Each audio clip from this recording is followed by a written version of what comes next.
choosing rather to suffer affliction with the people of God than to what? Enjoy the pleasures of sin for a season. Amen! Kasi kung paano tinuruan si Moses ng kanyang nanay, ipinakita sa kanya ang talagang tamang pananampalataya upang makita mo, Moses, na ang kayamanan ng mundong ito ay hindi ka masisilaw. Kaya si Moses, he refused to be called the son of Pharaoh's daughter, though she was rich. Kapatid, pero young people, kinakailangan mag-isip kayo ngayon.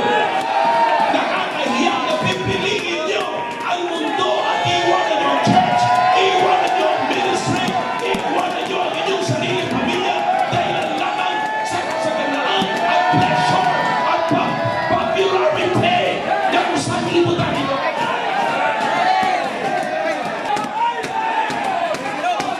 What a shame! I said, what a shame! Ano mo nangyari, kapatid?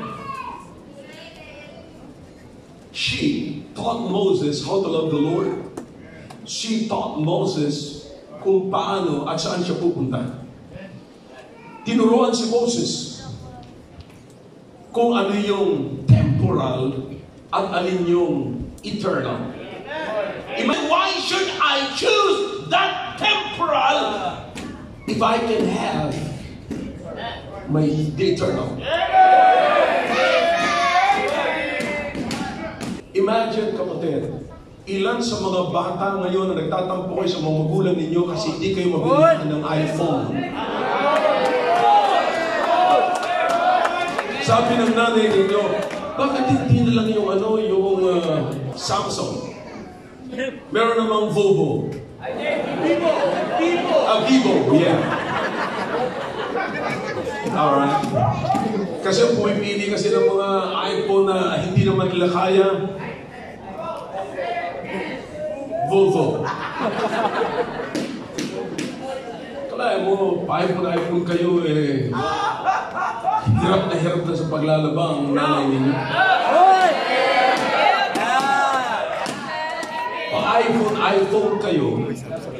Pa-iPhone kayo, hihingi naman kayo ng pang-loan.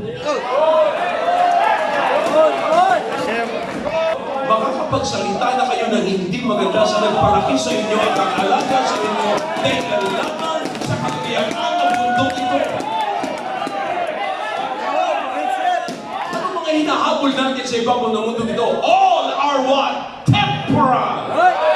And imagine na ipagmamalaki ninyo sa mga magulang ninyo na nagpalaki sa inyo, tumutulong sa inyo para mapalaki kayo ng maayos, ipagpapalit nyo ang temporal na yan.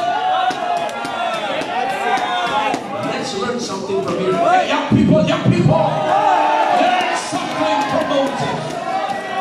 Bless God for the Jochebed of all. Let all the mothers of this church be the Jochebed of your time.